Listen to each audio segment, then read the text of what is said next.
चक्षुरुन्मिलितं तस्मै श्री गुरवे नमः। श्रीचैतन्य मनोभीष्टं स्थापितं येन भूतले स्वयं रूप कदा मह्यं ददाति स्वपदान्तिकं। वन्देऽहं श्रीगुरो श्रीयुतापदकमलं श्रीगुरून् वैष्णवांश्च श्रीरूपं साग्रजातां सहगणा रघुनाथान्वितं तं सजीवं साद्वैतं सावधूतं परिजनसहितं कृष्णचैतन्यदेवं श्रीराधा कृष्णपादान् सहगणा ललिता श्रीविशाखान्वितांश्च। नमो ओं विष्णुपादाय कृष्णप्रेष्ठाय भूतले श्रीमते भक्तिवेदांत स्वामिन्नीति नामिने। नमस्ते सरस्वते देव्ये गौरवाणी प्रचारिणे निर्विशेष शून्यवादी पाश्चात्य देशतारिणे।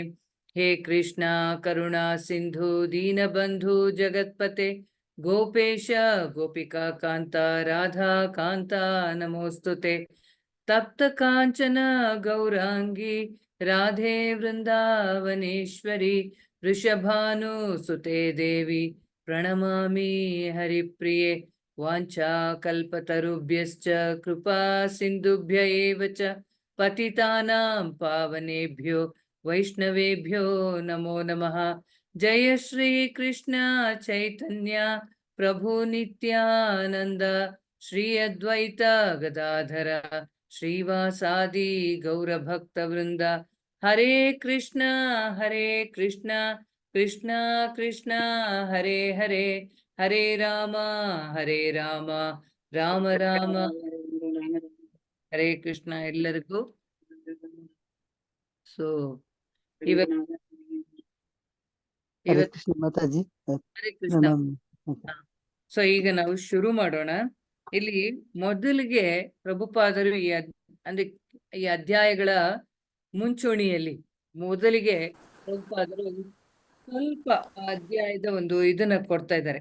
ಸೊ ಅದು ಒಂದು ಸ್ವಲ್ಪ ಇದೆ. ಯಾರಾದ್ರೂ ಒಬ್ರು ಅದನ್ನ ಬೇಗ ಓದ್ಬಿಟ್ರೆ ನಾವು ಶ್ಲೋಕ ಶುರು ಮಾಡ್ಬೋದು. ಭಾನು ಮಾತಾಜಿ ಓದ್ತೀರಾ? ಹರೇ ಕೃಷ್ಣ ಮಾತಾಜಿ, ಓದ್ತೀನಿ. ಓದಿ ಮಾತಾಜಿ. ಅಧ್ಯಾಯ 6, ರಾಕ್ಷಸಿ ಸಹಪಾಠಿಗಳಿಗೆ ಪ್ರಹ್ಲಾದನ ಉಪದೇಶ. ಈ ಅಧ್ಯಾಯವು ಪ್ರಹ್ಲಾದ ಮಹಾರಾಜನು ತನ್ನ ಶಾಲೆಯ ಮಿತ್ರರಿಗೆ ನೀಡಿದ ಉಪದೇಶಗಳನ್ನು ವರ್ಣಿಸುತ್ತದೆ. ಪ್ರಹ್ಲಾದ ಮಹಾರಾಜನ ಮಿತ್ರರೆಲ್ಲ ರಾಕ್ಷಸರ ಮಕ್ಕಳೇ. ಪ್ರತಿಯೊಬ್ಬ ಜೀವಿಯೂ, ಅದರಲ್ಲೂ ಮಾನವನು ಬಾಲ್ಯದಿಂದಲೇ ಆಧ್ಯಾತ್ಮಿಕ ಸಾಕ್ಷಾತ್ಕಾರದಲ್ಲಿ ಆಸಕ್ತನಾಗಿರಬೇಕು ಎಂದು ಪ್ರಹ್ಲಾದನು ಅವರಿಗೆ ಒತ್ತಿ ಹೇಳಿದನು. ದೇವೋತ್ತಮ ಪರಮ ಪುರುಷನೇ ಪ್ರತಿಯೊಬ್ಬರಿಗೂ ಪೂಜನೀಯ ದೇವತೆ ಎಂದು ಮಾನವರಿಗೆ ಬಾಲ್ಯದಿಂದಲೇ ಬೋಧಿಸಬೇಕು. ಯಾರೂ ಲೌಕಿಕ ಸುಖಾನುಭವದಲ್ಲಿ ಅತಿಯಾಗಿ ಆಸಕ್ತರಾಗಿರಬಾರದು. ಬದಲಿಗೆ ಸುಲಭವಾಗಿ ಯಾವ ಲೌಕಿಕ ಲಾಭಗಳು ದೊರಕುವವೋ ಅವುಗಳಿಂದಲೇ ತೃಪ್ತಿಯನ್ನು ಪಡೆಯಬೇಕು.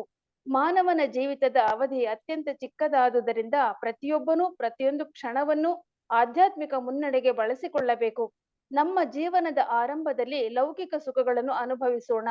ಮುದಿತನದಲ್ಲಿ ನಾವು ಕೃಷ್ಣ ಪ್ರಜ್ಞೆಯುಳ್ಳವರಾದರೆ ಸಾಕು ಎಂದು ತಪ್ಪಾಗಿ ಕೆಲವರು ಯೋಚಿಸಬಹುದು.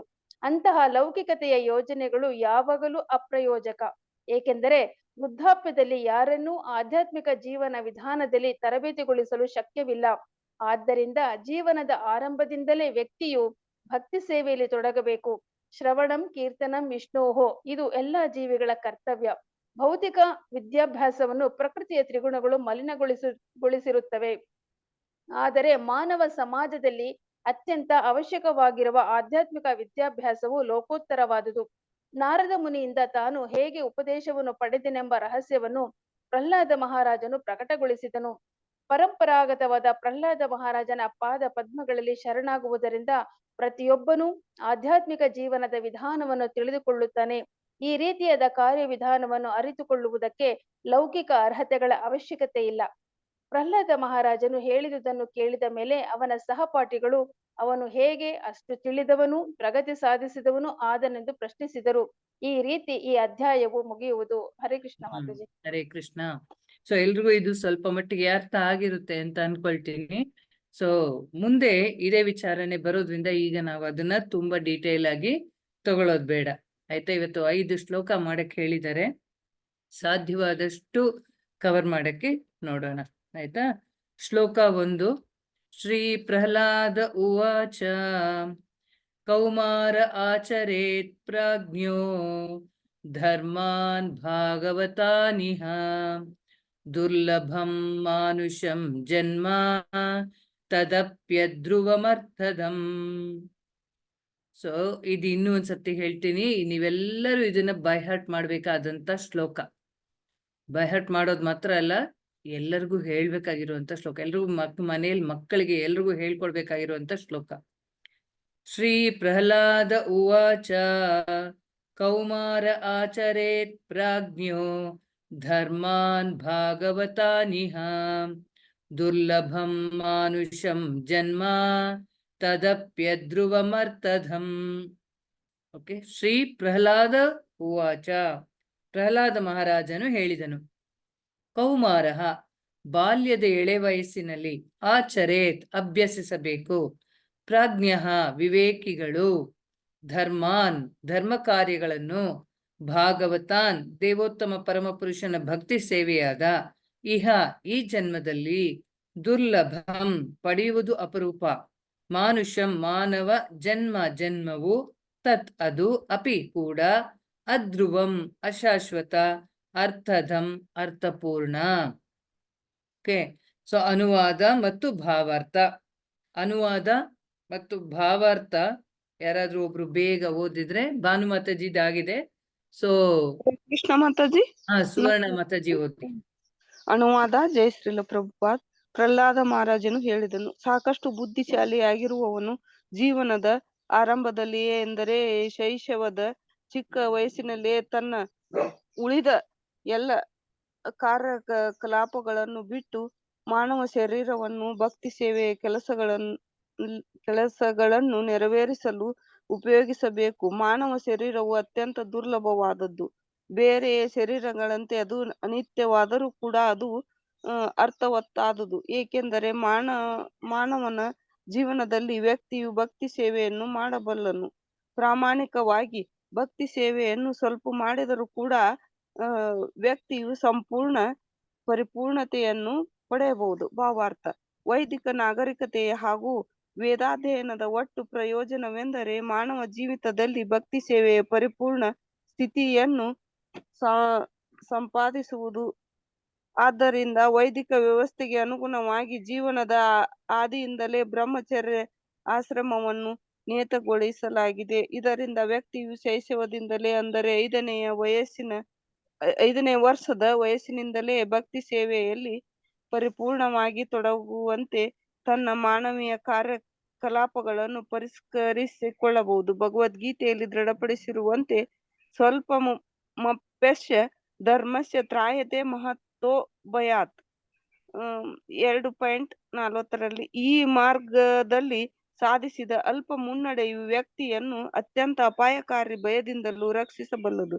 ವೈದಿಕ ಸಾಹಿತ್ಯದ ನಿರ್ಣಯಗಳಿಗೆ ಅನ್ವಯವನ್ನು ಹೊಂದದೇ ಇರುವ ಆಧುನಿಕ ನಾಗರಿಕತೆ ಮಾನವ ಸಮಾಜದ ವ್ಯಕ್ತಿಗಳ ಬಗೆಗೆ ಎಷ್ಟು ಕ್ರೂರವಾಗಿದೆ ಎಂದರೆ, ಅದು ಮಕ್ಕಳಿಗೆ ಬ್ರಹ್ಮಚಾರಿಗಳಾಗುವುದನ್ನು ಬೋಧಿಸುವ ಬದಲು ಜನಸಂಖ್ಯೆಯನ್ನು ಮಿತಿಗೊಳಿಸುವ ನೆವದಲ್ಲಿ ಮಕ್ಕಳನ್ನು ಗರ್ಭದಲ್ಲಿಯೇ ಕೊಂದು ಹಾಕಲು ತಾಯಂದಿರಿಗೆ ಬೋಧನೆ ಮಾಡುತ್ತದೆ.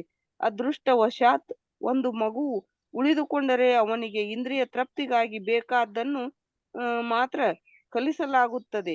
ಕ್ರಮವಾಗಿ ಇಡೀ ಪ್ರಪಂಚದಲ್ಲೆಲ್ಲ ಮಾನವ ಸಮಾಜವು ಜೀವನದ ಪರಿಪೂರ್ಣತೆಯಲ್ಲಿ ಆಸಕ್ತಿಯನ್ನು ಕಳೆದುಕೊಳ್ಳುತ್ತಿದೆ.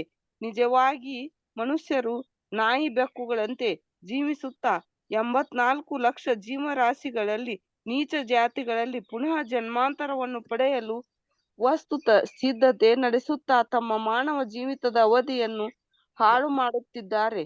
ಭಕ್ತಿ ಸೇವೆಯ ಆಚರಣೆಯನ್ನು ಜನರಿಗೆ ಕಲಿಸುವ ಮೂಲಕ ಮಾನವ ಸಮಾಜಕ್ಕೆ ಸೇವೆಗೈಯಲು ಕೃಷ್ಣ ಪ್ರಜ್ಞಾ ಆಂದೋಲನವು ಉತ್ಸುಕವಾಗಿದೆ. ಆ ಭಕ್ತಿ ಸೇವೆಯು ಮಾತ್ರ ಮಾನವ ಜೀವಿಯನ್ನು ಮತ್ತೆ ಪ್ರಾಣಿ ಜೀವನಕ್ಕೆ ತಳ್ಳಲ್ಪಡುವ ಪರಿಸ್ಥಿತಿಯಿಂದ ಕಾಪಾಡಬಲ್ಲದು. ಪ್ರಹ್ಲಾದ ಮಹಾರಾಜನು ಆಗಲೇ ಹೇಳಿರುವಂತೆ ಭಾಗವತ ಧರ್ಮವು ಶ್ರವಣ, ಕೀರ್ತನ, ವಿಷ್ಣು ಸ್ಮರಣ ಪಾದ ಸೇವನಂ ಅರ್ಚನಂ ವಂದನಂ ದಾಸ್ಯಂ ಸಖ್ಯ ಮಾತ್ಮ ನಿವೇದನಂ ಎಂಬುವುಗಳಿಂದ ಕೂಡಿದೆ. ಎಲ್ಲ ಶಾಲೆಗಳಲ್ಲಿ, ಕಾಲೇಜುಗಳಲ್ಲಿ, ವಿಶ್ವವಿದ್ಯಾನಿಲಯಗಳಲ್ಲಿ ಮತ್ತು ಮನೆಯಲ್ಲಿ ಎಲ್ಲ ಮಕ್ಕಳಿಗೂ ಯುವಕರಿಗೂ ದೇವೋತ್ತಮ ಪರಮ ಪುರುಷನ ಬಗೆಗೆ ಹೇಳುವುದನ್ನು ಕಲಿಸಬೇಕು.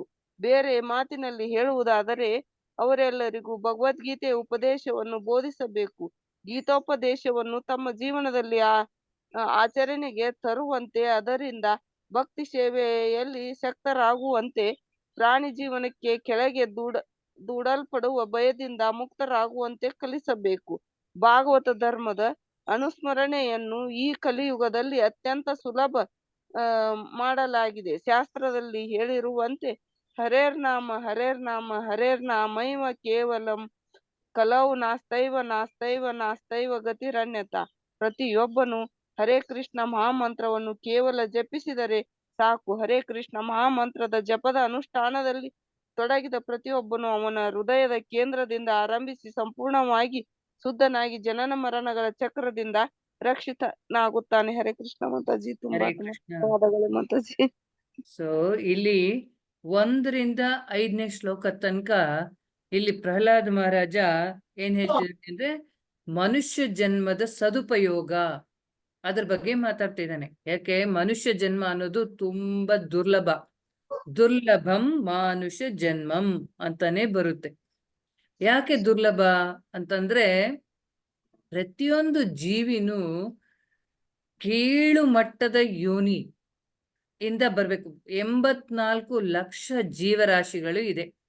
84 ಲಕ್ಷ ತರಹದ ಜೀವರಾಶಿಗಳು ಈ ಪ್ರಪಂಚದ ಮೇಲೆ ಇದೆ. ನೋಡಿ, ಯಾರಾದ್ರೂ ಸೈಂಟಿಸ್ಟ್ಗೆ ಇದು ನಿಖರವಾದ ಸಂಖ್ಯೆ ಕೊಡಕ್ಕಾಗುತ್ತಾ? ಶಾಸ್ತ್ರ ಕೊಡುತ್ತೆ, ಸೃಷ್ಟಿಕರ್ತ ಕೊಡ್ತಾನೆ. ಯಾಕೆಂದ್ರೆ ಅವನ್ ಸೃಷ್ಟಿ ಮಾಡಿರೋದು ಅವನಿಗೆ ಗೊತ್ತು ಅಲ್ವಾ? ಹಾಗೆ ನಾವು ಅದನ್ನ ಒಪ್ಕೋಬೇಕು. ಆದ್ರೆ ನಾವು ಸುಮ್ಮನೆ ಯಾವುದೇ ಇದಿಲ್ದೆ ಅದನ್ನ ಒಪ್ಕೋಬಹುದು ನಾವು ಶಾಸ್ತ್ರಗಳನ್ನ.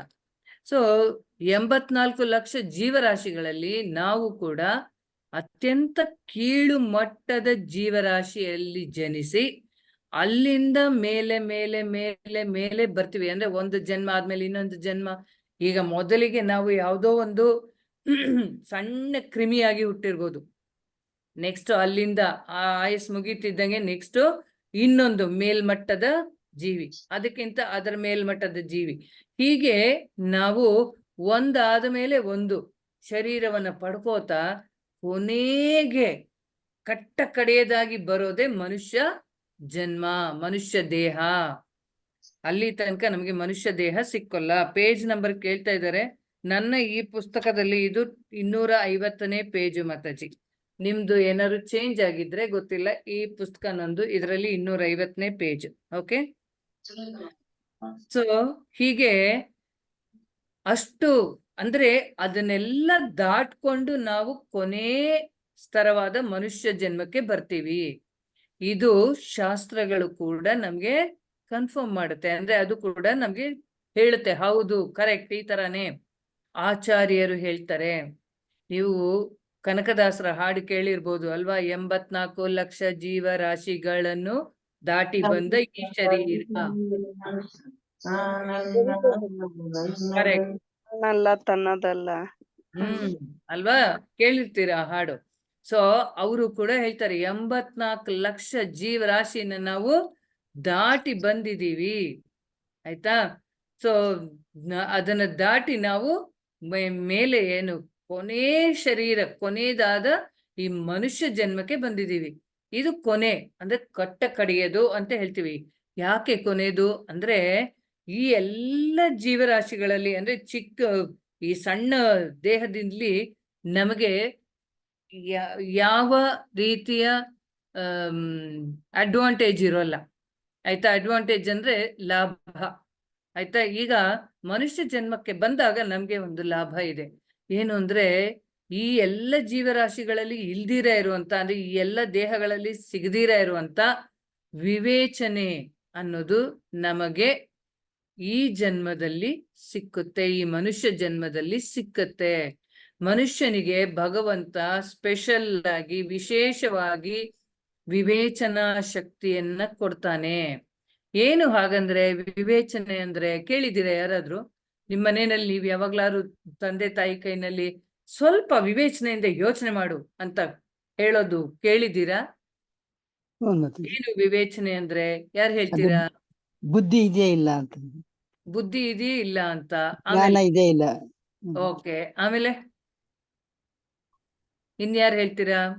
ಯೋಚನೆ ಮಾಡೋದ್ರಿ ಮಾತಾಜಿ. ಯೋಚನೆ ಮಾಡೋದು. ಮತ್ತೆ ಇನ್ನೇನ್ ಹೇಳ್ಬೋದು? ಮುಖ್ಯವಾಗಿ ವಿವೇಚನೆ ಅಂತಂದ್ರೆ ಸರಿ ಯಾವುದು ತಪ್ಪು ಯಾವುದು ಅಂತ ಗುರುತಿಸೋ ಶಕ್ತಿ. ಆಯ್ತಾ? ಎಷ್ಟೋ ಸರ್ತಿ ಮನುಷ್ಯನಾದವನ್ಗೂ ಗೊಂದಲ ಗಲಿಬಿಲಿ ಆಗುತ್ತೆ. ಯಾವ್ದು ಸರಿ ಯಾವ್ದು ತಪ್ಪು ಅಲ್ವಾ? ಡಿಸೈಡ್ ಮಾಡಕ್ಕೆ ಆಗೋದಿಲ್ಲ. ಅರ್ಜುನನ್ಗೂ ಆಯ್ತು ಆತರ ಗೊಂದಲ. ತಾನು ಯುದ್ಧ ಮಾಡೋದ್ ಸರಿನಾ ಮಾಡ್ದಿರ ಇರೋದ್ ಸರಿನಾ ಅಲ್ವಾ? ಆ ತರ ಗೊಂದಲ ಅವನ್ಗೂ ಬಂತು. ಆಗ ಅವನ್ ಸಹಾಯಕ್ ನಿಂತಿದ್ಯಾರು? ಕೃಷ್ಣ ಅಲ್ವಾ? ಸೊ ನಾವು ಕೂಡ ಅರ್ಜುನನ ಸ್ಥಾನದಲ್ಲಿ ಎಷ್ಟೋ ಸರ್ತಿ ಅಂದ್ರೆ ಮುಕ್ಕಾಲ್ ಪಾಲ್ ನಿಂತಿರ್ತೀವಿ. ನಮ್ಗೆ ಆ ವಿವೇಚನಾ ಶಕ್ತಿ ಕೊಟ್ರೂ ಕೂಡ ನಮ್ಮ ಸುತ್ತಲೂ ಇರುವ ಅಂದ್ರೆ ನಮಗೆ ಮಾಯೆ ಪ್ರಭಾವ ನಮ್ಮ ಮೇಲೆ ಎಷ್ಟಿರುತ್ತೆ ಅಂದ್ರೆ ನಾವು ಕೆಲವೊಮ್ಮೆ ಸರಿಯಾದದ್ದನ್ನು ತಪ್ಪು ಅಂತ ಪರಿಗಣಿಸ್ತೀವಿ, ತಪ್ಪಾಗಿರೋದನ್ನ ಸರಿ ಅಂತ ಒಪ್ಕೊಂಡ್ ಮಾಡಕ್ ಹೋಗ್ತೀವಿ. ಕೆಲವೊಮ್ಮೆ ಗೊತ್ತಿಲ್ಲದೆ ಏನೋ ಮಾಡೋದು ಬೇಡ ಬಿಡು ಅಂತಾನು ಬಿಟ್ರೂ ಆಯ್ತು. ಸೊ ಈ ತರ ನಾವು ನಮಗೆ ಬರೋ ಅವಕಾಶಗಳನ್ನ ಕಳ್ಕೊಳ್ಳೋಕ್ಕೂ ಸಾಧ್ಯತೆ ಇದೆ. ಆದ್ರೆ ಅದಕ್ಕೋಸ್ಕರ ಈ ವಿವೇಚನೆಯನ್ನ ಸರಿಯಾದ ರೀತಿಯಲ್ಲಿ ಉಪಯೋಗಿಸಬೇಕು. ಯಾವ್ದು ಸರಿ ಯಾವ್ದು ತಪ್ಪು ಅಂತ ನಮ್ಗೆ ತುಂಬಾ ನಿಚ್ಚಳವಾಗಿ ಗೊತ್ತಾಗ್ಬೇಕು. ನಿಚ್ಚಳ ಅಂದ್ರೆ ಕ್ಲಿಯರ್ ಕಟ್, ಇದೇ ಸರಿ ಅಂತ ಪಕ್ಕಾ ಗೊತ್ತಾಗ್ಬೇಕು ಅಂತಂದ್ರೆ ನಾವೆಲ್ಲರೂ ಸತ್ವಗುಣದಲ್ಲಿ ಇರ್ಬೇಕು. ಸತ್ವಗುಣದಲ್ಲಿ ಇರ್ಬೇಕು ಅಂತಂದ್ರೆ ನಾವು ಸ್ವಲ್ಪ ಮಟ್ಟಿಗೆ ಭಗವಂತನ ಚಿಂತನೆಯಲ್ಲಿ ತೊಡಗಬೇಕು. ಆಗ್ಲೇ ಮನಸ್ಸು ಸತ್ವಗುಣಕ್ಕೆ ಇರೋದು. ಮಾಯೆಯ ಚಿಂತನೆಯಲ್ಲಿ, ಮಜಾ ಮಾಡೋ ಚಿಂತನೆಯಲ್ಲಿ, ಮೋಜಿನ ಚಿಂತನೆಯಲ್ಲಿ ತೊಡಗಿದ್ರೆ ರಜೋಗುಣ ತಮೋಗುಣಕ್ಕೆ ಮನಸ್ಸು ಇಳಿದು ಬಿಡುತ್ತೆ. ಸ್ವಲ್ಪ ಭಗವಂತನ ವಿಚಾರವಾಗಿ ನಾವು ಆಲೋಚನೆ ಮಾಡ್ತಾ ಇದ್ರೆ ಆಗ ನಮ್ಮ ಮನಸ್ಸು ಸತ್ವಗುಣಕ್ಕೆ ಏರುತ್ತೆ.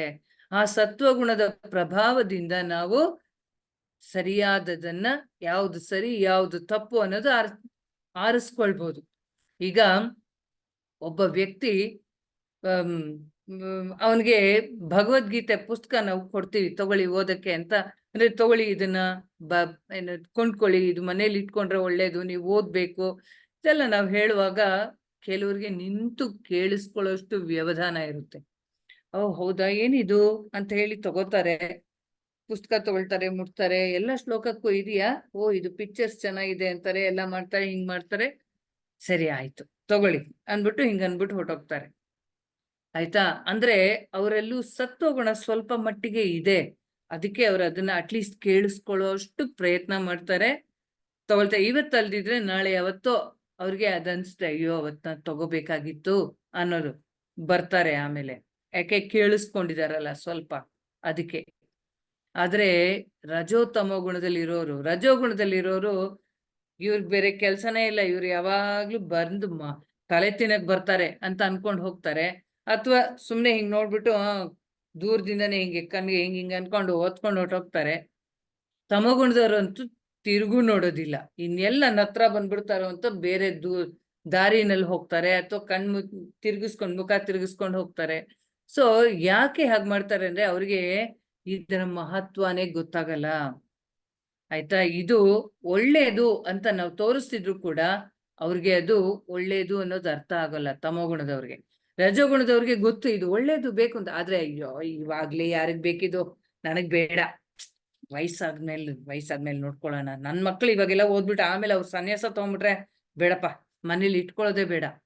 ಆಯ್ತಾ? ಕೆಲವ್ರು ಹಾಗೆ, ಕೆಲವರು ಅಯ್ಯೋ ಭಗವದ್ಗೀತೆ ಮನೇಲಿ ಇಟ್ಕೊಂಡ್ರೆ ಜಗಳ ಆಗತ್ತೆ, ಬೇಡ ಬೇಡ ಬೇಡ ಅಲ್ವಾ? ಇಂಥ ತಪ್ಪು ಕಲ್ಪನೆಗಳು ಇದೆಲ್ಲವೂ ರಜೋಗುಣದಲ್ಲಿ ತುಂಬಾ, ಹಾಗಾಗಿ ಅವ್ರು ತಗೊಳಕ್ ಹೋಗೋದಿಲ್ಲ. ಸತ್ವಗುಣದಲ್ಲಿರೋರು ಕೆಲವೊಮ್ಮೆ ಅಂದ್ರೆ ಅವ್ರೇನ್ ಮಾಡ್ತಾರೆ, ಕೇಳಿಸ್ಕೋತಾರೋ ಬಿಡ್ತಾರೋ, ಕೆಲವೊಮ್ಮೆ ಹುಡ್ಕೊಂಡ್ ನಿಮ್ಮ ಹತ್ರ ಕನ್ನಡದಲ್ಲಿ ಇದೆಯಾ ಭಗವದ್ಗೀತೆ, ಕೊಡಿ ಒಂದ್ ಕಾಪಿ ಅಲ್ವಾ? ಅದು ಸತ್ವಗುಣದ ಸ್ವಭಾವ. ಅದು ಅವ್ರಿಗೆ ತಿಳ್ಕೋಬೇಕು ನಾನೂನು ಅನ್ನುವ ಇಚ್ಛೆ ಮೂಡತ್ತೆ. ಮೂಡಿದೆ ಅವರಲ್ಲಿ ಅಂದ್ರೆ ಅವರು ಸತ್ವಗುಣದಲ್ಲಿ ನೆಲೆಸಿದ್ದಾರೆ ಅಂತ ಅರ್ಥ. ಆಯ್ತಾ? ಸೊ ಹಾಗಾಗಿ ಇಲ್ಲಿ ಹೇಳ್ತಾ ಇದ್ದಾರೆ, ಪ್ರಹ್ಲಾದ್ ಮಹಾರಾಜ ಸಾಕಷ್ಟು ಬುದ್ಧಿಶಾಲಿಯಾಗಿರುವವನು ಜೀವನದ ಆರಂಭದಲ್ಲಿಯೇ, ಎಂದರೆ ಶೈಶವದ ಚಿಕ್ಕ ವಯಸ್ಸಿನಲ್ಲಿಯೇ ಉಳಿದ ಎಲ್ಲ ಕಾರ್ಯಕಲಾಪಗಳನ್ನು ಬಿಟ್ಟು ಮಾನವ ಶರೀರವನ್ನು ಭಕ್ತಿ ಸೇವೆ ಕೆಲಸಗಳನ್ನು ನೆರವೇರಿಸಲು ಉಪಯೋಗಿಸಬೇಕು. ನೋಡಿ, ಯಾವಾಗಿನಿಂದ? ಚಿಕ್ಕ ವಯಸ್ಸಿನಿಂದ. ಕೌಮಾರ ಆಚರೇತ್ ಪ್ರಾಜ್ಞೋ. ಪ್ರಾಜ್ಞೋ ಅಂದ್ರೆ ಯಾರು? ಬುದ್ಧಿವಂತ. ಬುದ್ಧಿವಂತ ಯಾರು? ಮನುಷ್ಯನು. ಮನುಷ್ಯ ಜನ್ಮ ಪಡೆದವನು ಬುದ್ಧಿವಂತನು. ಅಂದ್ರೆ ಅವನಿಗೆ ಬುದ್ಧಿ ಕೊಟ್ಟಿದ್ದಾನೆ, ಅದಕ್ಕೆ ಅವನಿಗೆ ಬುದ್ಧಿವಂತ ಅಂತ ಹೇಳ್ಬೋದು. ಆದ್ರೆ ಆ ಬುದ್ಧಿಯನ್ನು ಉಪಯೋಗಿಸೋದ್ರಲ್ಲಿ ಅವನ ಬುದ್ಧಿವಂತನ ಅಲ್ವಾ ಅನ್ನೋದು ಗೊತ್ತಾಗತ್ತೆ. ಆಯ್ತಾ? ಸೊ ಅದಕ್ಕೆ ನಿಜವಾಗ್ಲೂ ಬುದ್ಧಿವಂತ ಆದ್ರೆ ಅವನು ಚಿಕ್ಕ ವಯಸ್ಸಿನಿಂದ ಈ ಒಂದು ಏನು ಭಗವತ್ ಪ್ರಜ್ಞೆಯನ್ನ ಬೆಳೆಸ್ಕೊಳ್ಬೇಕು. ತಂದೆ ತಾಯಿ ಆದವರು ಮಕ್ಕಳಿಗೆ ಚಿಕ್ಕ ವಯಸ್ಸಿನಿಂದಾನೇ ಈ ಭಗವಂತನ ವಿಚಾರವನ್ನ ತಿಳಿಸ್ಕೊಡ್ಬೇಕು. ಇಲ್ಲಿ ಪ್ರಭುಪಾದರು ಹೇಳ್ತಾರೆ, ಪ್ರತಿ ಒಂದು ಮಗುವಿಗೂ ನಾವು ಬೆಳೀತಾ ಇರುವಾಗ್ಲೇ ಅದಕ್ಕೆ ಭಗವಂತ ಕೃಷ್ಣನ ಬಗ್ಗೆ ಹೆಚ್ಚು ಹೆಚ್ಚು ತಿಳುವಳಿಕೆ ಕೊಡ್ಬೇಕು. ಅವನು ದೇವೋತ್ತಮ ಪರಮಪುರುಷ, ಅವನೇನೆ. ಹೇಗೆ, ಯಾಕೆ ಅವನು ದೇವೋತ್ತಮ, ಯಾಕೆ ಅವನಲ್ಲಿ ಇದಿದೆ, ಏನು ಅವನು ಏನೇನು ಮಾಡಬಲ್ಲ, ಇದನ್ನೆಲ್ಲ ಮಕ್ಕಳಿಗೆ ಹೇಳ್ತಾ ಇದ್ರೆ ಅವನ ಬಗ್ಗೆ ಒಂದು ಆಕರ್ಷಣೆ ಮಕ್ಕಳಿಗೆ ಬರುತ್ತೆ ಅಲ್ವಾ? ನೀವು ದೇವರ ಬಗ್ಗೆ ಹೇಳ್ದಿರಾ, ಸುಮ್ನೆ ಯಾವುದೋ ಒಂದು ಸಿನಿಮಾ ಆಕ್ಟರ್ ಬಗ್ಗೆ ನೀವು ಹೇಳ್ತಾ ಇರಿ, ಖಂಡಿತವಾಗ್ಲೂ ಮಕ್ಕಳು ಆಕರ್ಷಿತರಾಗ್ತಾರೆ ಅವ್ರ ಬಗ್ಗೆನೆ. ಹೌದಾ, ಓ ಅಪ್ಪ ಅಮ್ಮ ಹೇಳ್ತಿದ್ದಾರೆ ಅವ್ರ ಬಗ್ಗೆ ಅಂತ ಹೇಳಿ ತುಂಬಾ ತಿಳ್ಕೊಳಕ್ ಪ್ರಯತ್ನ ಪಡ್ತಾರೆ. ಸೊ ಅಷ್ಟು ಆ ಶಕ್ತಿ, ಅಂದ್ರೆ ಅದನ್ನ ತಿಳ್ಕೊಳ್ಳೋ ಶಕ್ತಿ ಅಷ್ಟಿರುವಾಗ ನಾವು ಭಗವಂತನ ಬಗ್ಗೆ ಕೊಟ್ರೆ ಅವರು ಭಗವಂತನ ಬಗ್ಗೆನೂ ಹಾಗೆ ತಿಳ್ಕೊಳಕ್ಕೆ ಪ್ರಯತ್ನ ಪಡ್ತಾರೆ. ಹಾಗೆ ಮಾಡಿದಾಗ ಅವರ ಜೀವನ ಸಫಲ ಆಗತ್ತೆ. ಅವ್ರ ಪರಿಪೂರ್ಣತೆಯನ್ನು ಸಾಧಿಸಕ್ಕೆ ನೀವು ಸಹಾಯ ಮಾಡ್ದಂಗ ಆಗುತ್ತೆ. ಆಯ್ತಾ? ಅದು ತಂದೆ ತಾಯಿಗಳಾಗಿ ನಮ್ಮ ಕರ್ತವ್ಯ ಕೂಡ ಹೌದು. ಮಕ್ಕಳ ಕಡೆಗಿನ ಕರ್ತವ್ಯ, ಮೊದಲ ಕರ್ತವ್ಯ ಕೂಡ ಅದು. ಅವರನ್ನ ಭಗವತ್ ಪ್ರಜ್ಞೆಯಲ್ಲಿ ಬೆಳೆಸಬೇಕು. ನೀವು ಯಾವುದೇ ಸ್ಕೂಲು ಕಾಲೇಜು ಎಲ್ಲಿಗೆ ಬೇಕಾದ್ರೂ ಕಳಿಸಿ, ಎಷ್ಟು ಎಜುಕೇಶನ್, ಯಾವ ಮಟ್ಟದ ವಿದ್ಯಾಭ್ಯಾಸ ಆದ್ರೂ ಕೊಡಿಸಿ, ಎಲ್ಲಿ ಬೇಕಾದ್ರೂ ಅವ್ರಿಗೆ ಇದ್ ಮಾಡಿ. ಆದರೆ ಅದರ ಜೊತೆಗೆ ಭಗವತ್ ಪ್ರಜ್ಞೆಯನ್ನ ಕಲಿಸಿ. ಯಾಕೆ ಇವಾಗ ಇದೆಲ್ಲ ಸ್ಕೂಲ್ನಲ್ಲಿ ಸಿಕ್ಕೋಲ್ಲ ಅಲ್ವಾ? ಈಗಿನ ಕಾಲದಲ್ಲಿ ಸೆಕ್ಯುಲರಿಸಮ್ ಅನ್ನೋ ಹೆಸರಲ್ಲಿ ಶಾಲೆಗಳಲ್ಲಿ, ಅದರಲ್ಲೂ ವಿಶೇಷವಾಗಿ ನಮ್ಮ ಹಿಂದೂ ಧರ್ಮದ ಪುಸ್ತಕಗಳನ್ನ ಅವರು ಮುಟ್ಟಕ್ಕೂ, ಮಕ್ಕಳಿಗೆ ಅದನ್ನ ತೆಗೆದು ನೋಡಕ್ಕೂ ಬಿಡೋದಿಲ್ಲ. ಶಾಲೆ ಒಳಗೆ ಅದನ್ನ ಹೋಗಕ್ಕೂ ಬಿಡೋದಿಲ್ಲ ಅಲ್ವಾ? ಎಷ್ಟೋ ಸತಿ ಬರ್ತಾರೆ, ನಾವು ಭಗವದ್ಗೀತೆ ಶ್ಲೋಕ ಹೇಳ್ಕೊಡ್ತೀವಿ, ಇಲ್ಲ ಸೆಕ್ಯುಲರಿಸಮ್ ನಮ್ಗೆ ಗೌರ್ಮೆಂಟ್ ಆಮೇಲೆ ಪ್ರಶ್ನೆ ಮಾಡುತ್ತೆ, ಬೇಡ ಅಂತ ಹೇಳೋರು ಎಷ್ಟೋ ಜನ ಇರ್ತಾರೆ. ಸೊ ಹೀಗೆ ನಮ್ಮನ್ನ, ಅಂದ್ರೆ ಹಾಗಾಗಿ ಶಾಲೆಯಲ್ಲಿ ಯಾವಾಗ ಸಿಕ್ಕಲ್ವೋ ನಾವು ಅದನ್ನ, ಒಂದೇ ಒಂದು ನಿಮಿಷ, ನಾವು ಅದನ್ನ ಮನೆಯಲ್ಲಿ ಮಕ್ಕಳಿಗೆ ಕೊಡಕ್ಕೆ ಪ್ರಯತ್ನ ಪಡ್ಬೇಕು. ಯಾಕೆ ಚಿನ್ನ ಹೀಗೆ ಮಲ್ಕು, ಇಲ್ಲಿ ಮಲ್ಕು,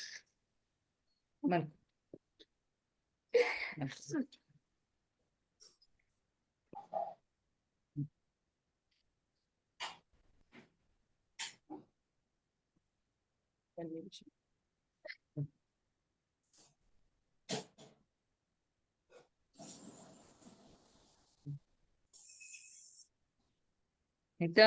ಸೊ ಹಾಗೆ ಮಕ್ಕಳಿಗೆ ನಾವು ಚಿಕ್ಕ ವಯಸ್ಸಿನಿಂದಾನೆ ಕೊಟ್ರೆ ಅವರ ಬುದ್ಧಿ ಚೆನ್ನಾಗಿ, ಅಂದ್ರೆ ಕೃಷ್ಣನ ಆಲೋಚನೆಯಲ್ಲಿ ತೊಡಗತ್ತೆ.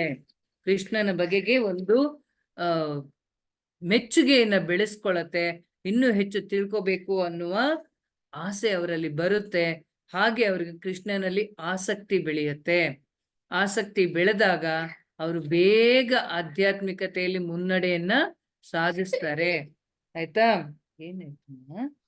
ಏನಾಯ್ತು ಚಿನ್ನ? ಮೂಗ್ ಕಟ್ಟಿತ್ತ? ಒಂದೇ ಒಂದ್ ನಿಮಿಷ, ಯಾಕೋ ಇದು ಮಗು ತುಂಬಾ ಕಷ್ಟ.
ದಯವಿಟ್ಟು ಕ್ಷಮಿಸಿ, ಸ್ವಲ್ಪ ತೊಂದರೆ ಆಯ್ತು ನಿಮ್ಗೆಲ್ಲ.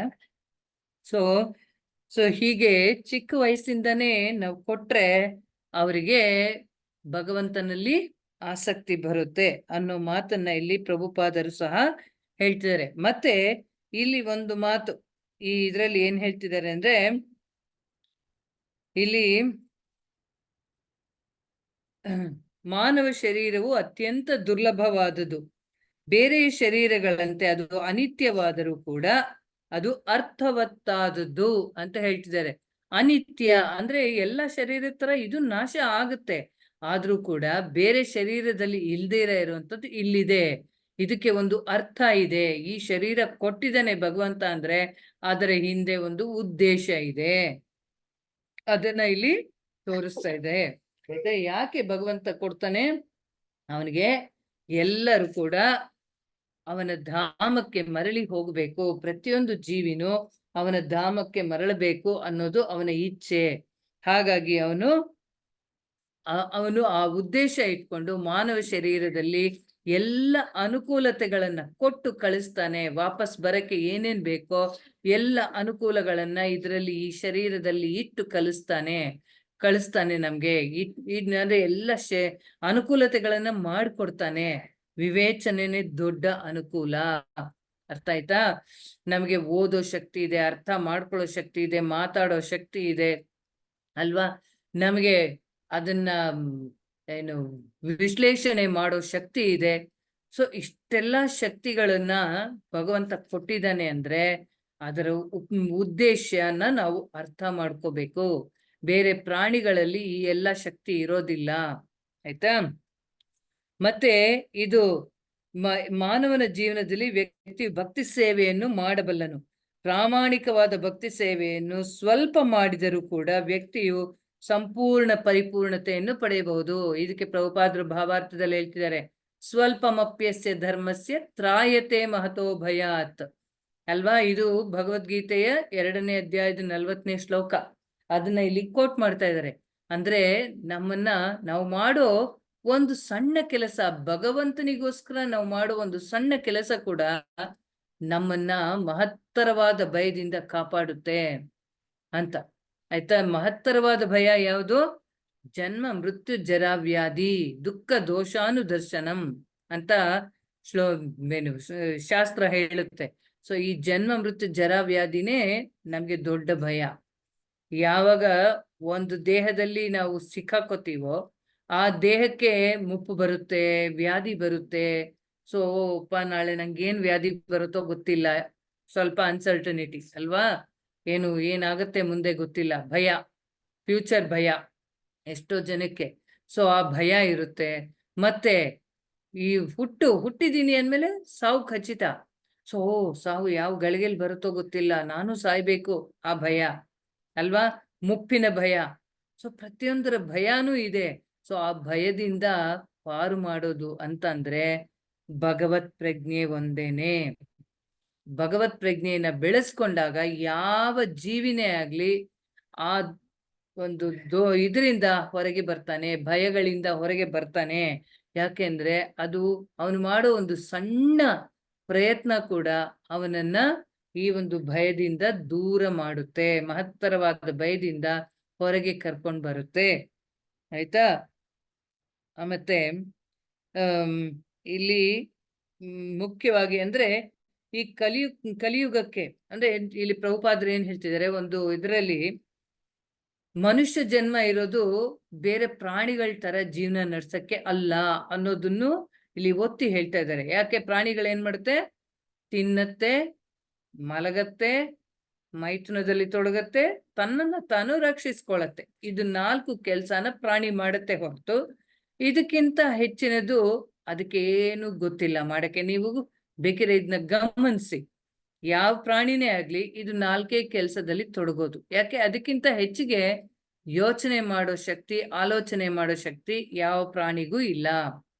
ಯಾರಾದ್ರೂ ಮನೆಯಲ್ಲಿ ಒಂದು ನಾಯಿ ಮರಿ ಹಾಕ್ತು ಅಂದ್ರೆ, ನಾಯಿ ಮರಿ ಹಾಕಿದೆ, ಇನ್ ಸ್ವಲ್ಪ ದಿವಸಕ್ಕೆ ಅದನ್ನ ಸ್ಕೂಲಿಗೆ ಸೇರಿಸ್ಬೇಕು, ಅದಕ್ಕೆ ಪಾಠ ಹೇಳ್ಕೊಡ್ಬೇಕು, ಇದೆಲ್ಲ ಮಾಡ್ತಾರ? ಇಲ್ಲ. ನಾಯಿಗೆ ಅಂತ ಯಾವ ಸ್ಕೂಲು ಇಲ್ಲ ಅಲ್ವಾ? ಅದಕ್ಕೆ ಕರ್ಕೊಂಡೋಗಿ ಕೂಡ್ಸಿ ನಾವು ಪಾಠ ಮಾಡಿದ್ರೆ ಏನು ಅರ್ಥ ಆಗಲ್ಲ ಅಲ್ವಾ? ಆತರ ಅಂದ್ರೆ ಆತರ ಮನುಷ್ಯನ ಬದುಕು ಕೂಡ ಅಷ್ಟಕ್ಕೆ ಸೀಮಿತ ಆಗ್ಬಾರ್ದು. ಮನುಷ್ಯನ ಬದುಕು, ಮನುಷ್ಯನು ಇದನ್ನ 4 ಮಾಡ್ತಾನೆ, ಅಷ್ಟಕ್ಕೆ ಸೀಮಿತ ಆಗ್ಬಾರ್ದು. ಆಯ್ತಾ? ಇದನ್ನ ಮೀರಿ ನಿಲ್ಲಬೇಕು. ಅವನಿಗೆ ಕೊಟ್ಟಿರೋ ಆ ವಿವೇಚನಾ ಶಕ್ತಿಯನ್ನ ಉಪಯೋಗಿಸ್ಕೊಳ್ತಾ ಅವನು ಎಲ್ಲ ನಾವು ಭಕ್ತಿ ಸೇವೆಯಲ್ಲಿ ತೊಡಗಬೇಕು. ಆಯ್ತಾ? ಅಂದ್ರೆ ಇಲ್ಲಿ ಭಾಗವತ ಧರ್ಮ ಅಂತಂದ್ರೆ 9 ವಿಧದ ಭಕ್ತಿ ಸೇವೆಯನ್ನ ಕೂಡ ಪ್ರಭುಪಾದರು ಹೇಳ್ತಾರೆ. ಶ್ರವಣಂ ಕೀರ್ತನಂ ವಿಷ್ಣೋಃ ಸ್ಮರಣಂ ಪಾದ ಸೇವನಂ ಅರ್ಚನಂ ವಂದನಂ ದಾಸ್ಯಂ ಸಖ್ಯಂ ಆತ್ಮ ನಿವೇದನಂ. ಈ 9 ಬಗೆಯ ಭಕ್ತಿ ಸೇವೆಯನ್ನ ಆಚರಿಸ್ಬೇಕು. ಆಯ್ತಾ? ನಾವು ಅದನ್ನ ಮಾಡಕ್ಕೆ ಶುರು ಮಾಡ್ಬೇಕು. ಮೊದಲನೇದೇನು? ಶ್ರವಣಂ, ಭಗವಂತನ ಬಗ್ಗೆ ಕೇಳಬೇಕು, ಇನ್ನೊಬ್ಬರಿಗೆ ಕೇಳಿಸ್ಬೇಕು ಹೆಚ್ಚು ಹೆಚ್ಚು. ಆಯ್ತಾ? ಸೊ ಅದನ್ನ ಇಲ್ಲಿ ಪ್ರಭುಪಾದರು ಒತ್ತು ಕೊಡ್ತಾ ಇದ್ದಾರೆ ಅದಕ್ಕೆ. ಸೊ ಯಾಕೆ ಮಾಡ್ಬೇಕು ಅಂತ ಅಂದ್ರೆ, ಭಾಗವತ ಧರ್ಮದ ಅನುಸರಣೆಯನ್ನು ಈ ಕಲಿಯುಗದಲ್ಲಿ ಈ ನಾವು ಜೀವಿಗಳಾದವರು ಯಾವುದಾದರೂ ನಾವೆಲ್ಲರೂ ಭಗವಂತನ ಅಂಶಗಳು ಅಲ್ವಾ? ಅಂಶಗಳಾಗಿ ನಾವು ಭಗವದ್ ಧಾಮದಲ್ಲಿ ಇರ್ಬೇಕಾದವರು. ಆದ್ರೆ ನಾವು ಇಲ್ಲಿಗೆ ಬಂದ್ಬಿಟ್ಟಿದೀವಿ, ಈ ಪ್ರಪಂಚಕ್ಕೆ ಬಂದ್ಬಿಟ್ಟಿದೀವಿ. ಬಂದ ಮೇಲೆ ಪುನಃ ನಾವು ವಾಪಸ್ ಅಲ್ಲಿಗೆ ಹೋಗ್ಬೇಕು. ಅದಕ್ಕೆ ಈ ಮನುಷ್ಯ ದೇಹನ ಕೊಡೋದು. ನಾವು ಅಲ್ಲಿಗೆ ವಾಪಸ್ ಹೋಗ್ಬೇಕು, ಹೋಗಕ್ಕೆ ಅನುಕೂಲ ಮಾಡಿ ಕೊಡ್ತಾನೆ. ಆಯ್ತಾ? ಆದರೆ ಈ ಒಂದೊಂದು ಯುಗದಲ್ಲೂ ಕೂಡ ಒಂದೊಂದು ರೀತಿಯ ವಿಧಾನಗಳು ಇರುತ್ತೆ ಭಗವದ್ಧಾಮಕ್ಕೆ ಹಿಂತಿರುಗಕ್ಕೆ.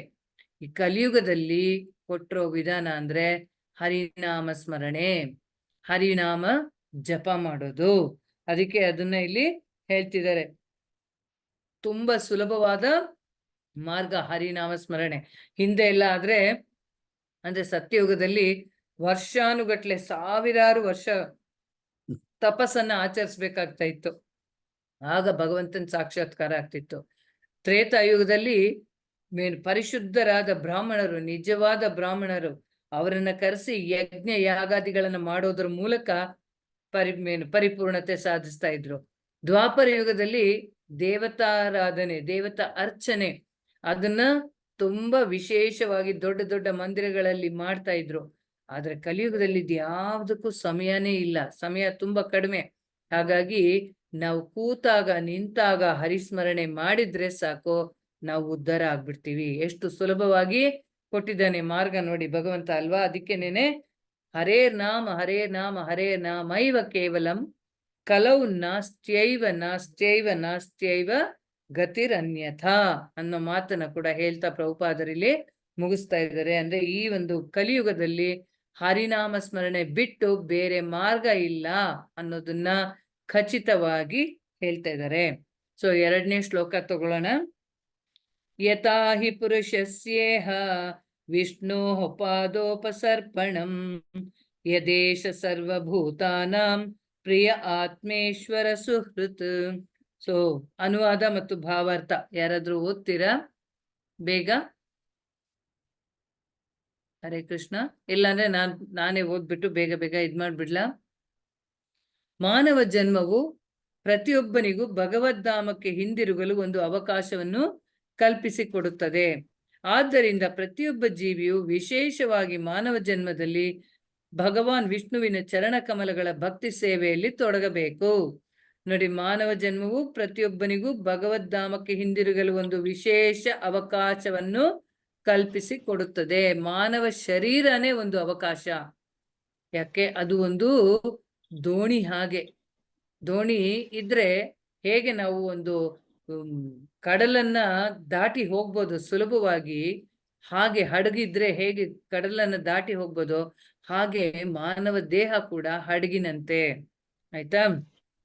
ಪ್ರತಿಯೊಬ್ಬ ಜೀವಿಯು, ವಿಶೇಷವಾಗಿ ಮಾನವ ಜನ್ಮದಲ್ಲಿ, ಭಗವಾನ್ ವಿಷ್ಣುವಿನ ಚರಣ ಕಮಲಗಳ ಭಕ್ತಿ ಸೇವೆಯಲ್ಲಿ ತೊಡಗಬೇಕು. ಪ್ರತಿಯೊಬ್ಬ ಜೀವಿ ಕೆಲಸ ಕೂಡ ಇದೇನೆ ಆಗ್ಬೇಕು. ಇದಕ್ಕಿಂತ ಹೆಚ್ಚಿನದೇನು ಇಲ್ಲ. ಏನು ನಾನ್ ಡಾಕ್ಟ್ರು, ಇಂಜಿನಿಯರು ಅಥವಾ ಇನ್ನೊಂದು ಮತ್ತೊಂದು IAS ಆಫೀಸರ್ ಏನ್ ಬೇಕಾದ್ರೂ ಆಗಿ, ಆದ್ರೆ ಅದ್ರ ಜೊತೆಗೆ ಭಗವಂತನ ದಾಸರಾಗಿ. ಇದನ್ನೇ ಶಾಸ್ತ್ರ ಹೇಳೋದು. ಈ ಭಕ್ತಿ ಸೇವೆಯು ಸಹಜವಾದದ್ದು, ಏಕೆಂದರೆ ದೇವೋತ್ತಮ ಪರಮಪುರುಷ ಭಗವಾನ್ ವಿಷ್ಣು ಎಲ್ಲರಿಗೂ ಪರಮ ಪ್ರಿಯನು, ಆತ್ಮೇಶ್ವರನು ಹಾಗೂ ಎಲ್ಲ ಜೀವಿಗಳ ಹಿತೈಷಿ. ನೋಡಿ, ಇದು ಸಹಜ ಅಂತ ಹೇಳ್ತಿದ್ದಾರೆ. ಭಕ್ತಿ ಸೇವೆ ಮನುಷ್ಯನಿಗೆ ಸಹಜ, ಎಲ್ಲ ಜೀವಿಗಳಿಗೆ ಸಹಜ. ಇದು ಯಾಕೆ ಅಂದ್ರೆ ನಾವೆಲ್ಲ ಅವನ ಅಂಶಗಳು, ಭಗವಂತನ ಅಂಶಗಳಾಗಿ, ಅವನ ಜೊತೆ ಇದ್ದವರಾಗಿ, ಅವನ ಮೇಲೆ ತುಂಬಾ ಪ್ರೀತಿಯನ್ನ ಇಟ್ಕೊಂಡಿದ್ದವ್ರೇನೆ. ಅವನ ಮೇಲಿನ ಪ್ರೀತಿ ನಮ್ಮೊಳಗೆ ಇದೆ, ಆದ್ರೆ ಅದು ತುಂಬಾ ಆಳವಾಗಿ ಹುದುಗಿ ಹೋಗಿರೋದ್ರಿಂದ, ಅದರ ಮೇಲೆ ಬೇಕಾದಷ್ಟು ಕಲ್ಮಶಗಳು ಮುಚ್ಚಿರೋದ್ರಿಂದ ನಮ್ಗೆ ಆ ಪ್ರೀತಿ ಕಾಣಿಸ್ತಾ ಇಲ್ಲ. ಆಯ್ತಾ? ಆ ಪ್ರೀತಿಯನ್ನ ನಾವು ಬೇರೆ ಎಲ್ಲಾ ಕಡೆ ಹುಡುಕ್ತಾ ಇದ್ದೀವಿ. ಓ, ಇವ್ರು ಕೊಡ್ತಾರ ಪ್ರೀತಿ, ಓ ಇದ್ರಲ್ಲಿ ಪ್ರೀತಿ ಸಿಕ್ಕುತ್ತಾ, ಓ ಅಲ್ಲಿ ಹೋದ್ರೆ ನಂಗೆ ಪ್ರೀತಿ ಸಿಕ್ಕುತ್ತಾ, ಹೀಗೆ ನಾವು ಹುಡುಕ್ತಾ ಇದ್ದೀವಿ ಪ್ರೀತಿಯನ್ನ. ಆದ್ರೆ ಆ ಪ್ರೀತಿ ನಮ್ಗೆ ನಿಜವಾದ ಪ್ರೀತಿ ಸಿಗ್ತಾ ಇಲ್ಲ. ಪ್ರೀತಿ ಬದಲು ಸಿಗ್ತಾ ಇರೋದೇನಿಲ್ಲಿ ಕಾಮ ಮಾತ್ರ. ಅದು ಈ ಪ್ರಪಂಚದ ಲಕ್ಷಣ. ಆಯ್ತಾ? ಹಾಗಾಗಿ ಭಕ್ತಿ ಸೇವೆ ತುಂಬಾ ಸಹಜ. ಅಂದ್ರೆ ನಮಗೆ ಆ ಭಗವಂತನ ಮೇಲೆ ಪ್ರೀತಿ ನಮ್ಮಲ್ಲಿ ಇದೆ, ಆದ್ರೆ ಅದು ಹುದುಗೋಗಿರೋದ್ರಿಂದ ಅದನ್ನ ಆಚೆ ತೆಗಿಬೇಕು. ಆಯ್ತಾ? ಅದನ್ನೇ ಇಲ್ಲಿ ಹೇಳ್ತಾ ಇರೋದು.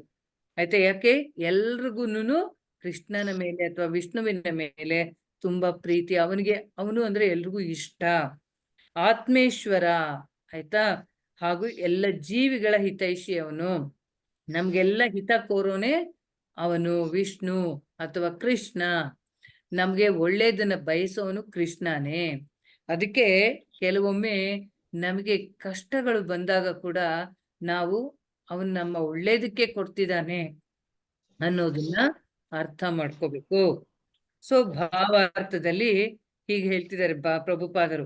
ಭಗವದ್ಗೀತೆಯಲ್ಲಿ ಅಂದ್ರೆ 5.29ನೇ ಶ್ಲೋಕದಲ್ಲಿ ಭಗವಂತನು ಹೇಳುತ್ತಾನೆ, ಭೋಕ್ತಾರಂ ಯಜ್ಞ ತಪಸಾಂ ಸರ್ವಲೋಕ ಮಹೇಶ್ವರಂ ಸುಹೃದಂ ಸರ್ವಭೂತಾನಂ ಜ್ಞಾತ್ವಾ ಮಾಂ ಶಾಂತಿ ಮೃಚ್ಛತಿ. ಮಹರ್ಷಿಗಳು ನನ್ನನ್ನು ಎಲ್ಲ ಯಜ್ಞಗಳ ಮತ್ತು ತಪಸ್ಸುಗಳ ಅಂತಿಮ ಭೋಕ್ತೃವೆಂದು, ಎಲ್ಲ ಲೋಕಗಳ ಮತ್ತು ದೇವತೆಗಳ ಮಹೇಶ್ವರನೆಂದು, ಎಲ್ಲ ಜೀವಿಗಳ ಹಿತೈಷಿ ಮತ್ತು ಉಪಕಾರಕನೆಂದು ತಿಳಿದುಕೊಂಡು ಭೌತಿಕ ಕ್ಲೇಶಗಳಿಂದ ಮುಕ್ತರಾಗಿ ಶಾಂತಿಯನ್ನು ಪಡೆಯುವರು. ಆಯ್ತಾ? ಯಾರು ಅವರನ್ನ ಎಲ್ಲದರ ಭೋಕ್ತಾರ, ಅಂತಿಮ ಭೋಕ್ತೃ ಅಂದ್ರೆ ಎಂಜಾಯರ್. ನಾವ್ ಅನ್ಕೋತೀವಿ ನಾನ್ ಎಂಜಾಯ್ ಮಾಡ್ತಿದ್ದೀನಿ ಅಂತ. ಖಂಡಿತ ಅಲ್ಲ. ಅವನೇ ಭಗವಂತನೇ ಈಸ್ ದ ಅಲ್ಟಿಮೇಟ್ ಎಂಜಾಯರ್. ಅವನೇ ಎಲ್ಲದರ ಸುಖ ಅಂದ್ರೆ ಎಲ್ಲದರಿಂದ ಭೋಕ್ತೃ ಅಂದ್ರೆ ಭೋಗ ಅನುಭವಿಸೋನು ಅಂದ್ರೆ ಅವನೇನೆ. ಎಲ್ಲ ಲೋಕಗಳ ಮತ್ತು ಎಲ್ಲ ದೇವತೆಗಳಿಗೂ ಒಡೆಯ ಅವನೇನೆ. ಎಲ್ಲ ಜೀವಿಗಳಿಗೆ ಹಿತೈಷಿ, ಸುಹೃತ್, ಸ್ನೇಹಿತ ಅವನೇನೇನೆ. ಆಯ್ತಾ? ಸ್ನೇಹಿತ ಯಾರು? ನಿಜವಾದ ಸ್ನೇಹಿತ ಯಾರು? ಎಲ್ಲ ಕಾಲದಲ್ಲೂ ಸುಖ ಇರ್ಲಿ ದುಃಖ ಇರ್ಲಿ ಜೊತೆಲಿರ್ತಾನೆ. ನಾವು ಮಾಡೋ ತಪ್ಪಿದ್ರೆ ಇದು ತಪ್ಪು ಅಂತ ತೋರಿಸಿ ತಿದ್ದುತ್ತಾನೆ. ಸರಿ ಇದ್ದರೆ ಅದನ್ನ ಹೊಗಳುತ್ತಾನೆ. ಆಯ್ತಾ? ಆಮೇಲೆ ಕಷ್ಟ ಬಂದಾಗ ನಮ್ಮನ್ನ ಬಿಟ್ಟು ಹೋಗೋದಿಲ್ಲ. ಅಂತಹವನೇ ನಿಜವಾದ ಸ್ನೇಹಿತ. ಆತರ ಸ್ನೇಹಿತ ಕೃಷ್ಣ. ಅವನು ಸದಾ ನಮ್ಮ ಜೊತೆ ಇದ್ದಾನೆ, ಪರಮಾತ್ಮ ರೂಪಿಯಾಗಿ ಇದ್ದಾನೆ. ಮತ್ತೆ ಉಪಕಾರಕನೆಂದು ತಿಳಿದುಕೊಂಡು ಅವನು ಹಿತೈಷಿ ಮತ್ತೆ ಉಪಕಾರಕ. ನಮ್ಗೆ ಸದಾ ಅವನು ಉಪಕಾರವನ್ನೇ ಮಾಡ್ತಾ ಇದ್ದಾನೆ ಹೊರತು ಬೇರೆ ಏನು ಮಾಡಲ್ಲ. ಅವನು ಏನೇ ಮಾಡ್ಲಿ, ಅವನು ಏನೇ ಯೋಜನೆ ಮಾಡ್ಲಿ, ಅದರಲ್ಲಿ ನಮಗೆ ಉಪಕಾರ ಇರುತ್ತೆ ಹೊರತು ಅಪಕಾರ ಇರೋಕೆ ಸಾಧ್ಯನೇ ಇಲ್ಲ. ಆಯ್ತಾ? ಇದನ್ನ ತಿಳ್ಕೊಂಡಂತ ವ್ಯಕ್ತಿಗಳು ಭೌತಿಕ ಕ್ಲೇಶಗಳಿಂದ ಮುಕ್ತರಾಗಿ ಶಾಂತಿಯನ್ನು ಪಡೆಯುವರು. ಅವರು ಗೊತ್ತು ಏನ್ ಕಷ್ಟ ಬಂದ್ರು ಅದರ ಹಿಂದೆ ಕೃಷ್ಣ ಇದ್ದಾನೆ, ಭಗವಂತ ಇದ್ದಾನೆ, ಅವನು ನನ್ನ ಒಳ್ಳೇದಕ್ ಕೊಡ್ತಾ ಇದ್ದಾನೆ. ಸೊ ನಂಗೆ ಇದರಿಂದ ಒಳ್ಳೇದೇ ಆಗತ್ತೆ, ಏನು ಪರವಾಗಿಲ್ಲ ಅಂತ ರೆಡಿಯಾಗಿರ್ತಾರೆ. ಕಷ್ಟದಲ್ಲೂ ಅದನ್ನ ಅನುಭವಿಸಕ್ಕೆ ಸಜ್ಜಾಗಿರ್ತಾರೆ. ಆಯ್ತಾ? ಅನುಭವಿಸೋದು ಅಂದ್ರೇನು? ಅದನ್ನ ಒಂದೇ ತರ ತಗೋತಾರೆ. ಸುಖ ಹೇಗ್ ತಗೋತಾರೋ ಅದೇ ರೀತಿ ಕಷ್ಟನೂ ತಗೋತಾರೆ. ಅಂದ್ರೆ ಸುಖ ಬಂದಾಗ ಹಿಪ್ಪೆಕಾಯಿ ಆಗೋದಿಲ್ಲ, ಕಷ್ಟ ಬಂದ ತಕ್ಷಣ ಕುಗ್ಗು ಹೋಗೋದಿಲ್ಲ. ಎರಡನ್ನೂ ಒಂದೇ ತರ ತಗೋತಾರೆ. ಸುಖ ಬಂದಾಗ್ಲೂ ಭಗವಂತ ಕೊಟ್ಟಿರೋ ಒಂದು ಅನುಕೂಲ ಅನ್ಕೊಂಡು ಅವನ ಸೇವೆಯಲ್ಲಿ ಇನ್ನೂ ಹೆಚ್ಚು ತೊಡಗ್ತಾರೆ. ಕಷ್ಟ ಬಂದಾಗ್ಲೂ ಇದು ಭಗವಂತ ಅವನ ಹತ್ರ ಹೋಗಕ್ ಮಾಡ್ಕೊಡ್ತಾ ಇರೋ ಅನುಕೂಲ ಅನ್ಕೊಂಡು ಇನ್ನೂ ಹೆಚ್ಚು ಭಕ್ತಿ ಸೇವೆ ಮಾಡ್ತಾರೆ. ಸೊ ಎಲ್ಲಾ ಕಾಲದಲ್ಲಿ ಅವ್ರು ಏನ್ ಮಾಡ್ತಾರೆ, ಭಕ್ತಿ ಸೇವೆನ ಹೆಚ್ಚಾಗಿ ಮಾಡ್ತಾರೆ. ಆಯ್ತಾ? ಸೊ ಆ ತರ ಮಾಡೋದ್ರಿಂದ ಅವರು ಸದಾ ಕಾಲ ಶಾಂತಿಯಿಂದ ಇರ್ತಾರೆ. ಆಯ್ತಾ? ಸೊ ಸರ್ವೋತ್ತಮ ಪ್ರಭು ವಿಷ್ಣುವೇ ಸಮಸ್ತ ಸೃಷ್ಟಿಯ ಈಶ್ವರ. ಅವನೇ ಎಲ್ಲ ಜೀವಿಗಳ ಅತ್ಯುತ್ತಮ ಹಿತೈಷಿ ಹಾಗೂ ಮಿತ್ರ. ಅವನೇ ಎಲ್ಲ ಯಜ್ಞಗಳ ಸರ್ವೋಚ್ಚ ಭೋಕ್ತೃ ಎಂಬ 3 ವಾಸ್ತವ ವಿಷಯಗಳನ್ನು ಸುಮ್ಮನೆ ತಿಳಿದುಕೊಳ್ಳುವುದರಿಂದಲೇ ವ್ಯಕ್ತಿಯು ಶಾಂತನು ಸಂತುಷ್ಟನು ಆಗುತ್ತಾನೆ. ಈ ಲೋಕೋತ್ತರ ಸಂತೋಷಕ್ಕಾಗಿ ಜೀವಿಯು ವಿಶ್ವದಲ್ಲೆಲ್ಲ ನಾನಾ ಜನ್ಮಗಳಲ್ಲಿ ನಾನಾ ಲೋಕಗಳಲ್ಲಿ ಅಲೆದಾಡಿದ್ದಾನೆ. ಈ ಲೋಕೋತ್ತರ ಸಂತೋಷಕ್ಕಾಗಿ ನೋಡಿ, ಸಂತೋಷನ ಅರಸಿ ನಾವು ಎಲ್ಲ ಕಡೆ ಹೋಗ್ತೀವಿ. ಓ, ಈ ಸಿನಿಮಾ ನೋಡಿದ್ರೆ ಸಂತೋಷ ಸಿಕ್ಕುತ್ತೆ ಅಂತ ಕೆಲವರು ಒಂದೇ ಸಿನಿಮಾನ 10 ಬಾರಿ ನೋಡೋರು ಇರ್ತಾರೆ ಅಲ್ವಾ? ಓ, ಚೆನ್ನಾಗಿದೆ ಸಿನಿಮಾ, ಇನ್ನೊಂದ್ಸತಿ ನೋಡೋಣ, ಮತ್ತೊಂದ್ಸತಿ ನೋಡೋಣ ಅನ್ಕೊಂಡು ಹೋಗ್ತಾ ಇರ್ತಾರೆ. ಆದ್ರೆ 10ನೇ ಬಾರಿ ನೋಡುವಾಗ ಅವ್ರ ಮನ್ಸು ಅದೇ ಸಂತೋಷ ಪಡುತ್ತಾ, ಅದೇ ರೀತಿ ಫಸ್ಟ್ ಟೈಮ್ ನೋಡಿದಾಗ ಏನ್ ಸಂತೋಷ ಸಿಕ್ತೋ ಅದೇ ಸಿಕ್ಕುತ್ತಾ? ಖಂಡಿತ ಇಲ್ಲ. ಅಷ್ಟೊತ್ತಿಗೆ ಅವ್ರಿಗೆ ಎಲ್ಲ ಕತೆ ಗೊತ್ತಾಗಿರೋದ್ರಿಂದ ಅಯ್ಯೋ ಏನಿದೆ ಇದ್ರಲ್ಲಿ, ನಿದ್ದೆನೂ ಮಾಡ್ತಾರೆ ಅಲ್ವಾ? ಕೂತ್ಕೊಂಡಲ್ಲಿ ಚೆನ್ನಾಗಿ ನಿದ್ದೆನೂ ಮಾಡ್ಬಿಡ್ತಾರೆ ಥಿಯೇಟರ್ ಅಲ್ಲಿ. ಸೊ ಅಂದ್ರೆ ಭೌತಿಕ ಸಂತೋಷ ಅನ್ನೋದು ಹಂಗೇನೆ, ಅದು ಯಾವತ್ತು ಶಾಶ್ವತ ಅಲ್ಲ. ಆದ್ರೆ ಅಲೌಕಿಕವಾದ ಸಂತೋಷ ಇದೆಯಲ್ಲ, ಅದೇ ಶಾಶ್ವತವಾದದ್ದು. ಅದು ನಮ್ಗೆ ಅದನ್ನೇ ನಾವು ಅರಸ್ತಾ ಇರೋದು. ಶಾಶ್ವತವಾದ ಸಂತೋಷನ ನಾವು ಹುಡುಕ್ತಾ ಇದ್ದೀವಿ. ಆಯ್ತಾ? ಸೊ ಅದನ್ನ ಪಡ್ಕೊಳ್ತಾನೆ. ಯಾರು ಈ ವಿಷಯ ತಿಳ್ಕೊತಾನೋ ಅವನು ಆ ಸಂತೋಷವನ್ನ ಪಡಿತಾನೆ. ಈ ಲೋಕೋತ್ತರ ಸಂತೋಷಕ್ಕಾಗಿ ಜೀವಿ ವಿಶ್ವದಲ್ಲೆಲ್ಲ ನಾನಾ ಜನ್ಮಗಳಲ್ಲಿ ನಾನಾ ಲೋಕಗಳಲ್ಲಿ ಅಲೆದಾಡಿದ್ದಾನೆ. ಆದರೆ ಅವನು ವಿಷ್ಣುವಿನೊಡನೆ ತನಗಿರುವ ಆತ್ಮೀಯ ಸಂಬಂಧವನ್ನು ಮರೆತಿರುವುದರಿಂದ ಅವನು ಜನ್ಮ ಜನ್ಮಗಳಲ್ಲಿ ಕೇವಲ ದುಃಖಾನುಭವವನ್ನು ಪಡುತ್ತಿದ್ದಾನೆ. ಎಲ್ಲ ಕಡೆ ಸಂತೋಷ ಹುಡುಕ್ತಿದ್ದಾನೆ, ಅವನಿಗೆ ಸಿಗ್ತಾ ಇಲ್ಲ. ಹಾಗಾಗಿ ಅವನು ದುಃಖಿಯಾಗಿದ್ದಾನೆ. ಅವನಿಗೆ ಗೊತ್ತಿಲ್ಲ ಎಲ್ಲಿ ನಿಜವಾದ ಸಂತೋಷ ಸಿಕ್ಕತ್ತೆ ಅನ್ನೋ ವಿಚಾರ ಗೊತ್ತಿಲ್ಲ. ಅದಕ್ಕೆ ಅವನು ದುಃಖಿಯಾಗಿದ್ದಾನೆ. ನಿಜವಾದ ಸಂತೋಷ ಸಿಕ್ಕೋದು ಭಗವಂತನ ಸೇವೆಯಲ್ಲಿ ಅನ್ನೋದನ್ನ ಅವನು ಮರ್ತೋಗಿದ್ದಾನೆ. ಅದಕ್ಕೆ ಅವನು ದುಃಖದಿಂದ ಇದ್ದಾನೆ. ಆಯ್ತಾ? ಸೊ ಇಲ್ಲಿ ನೆಕ್ಸ್ಟ್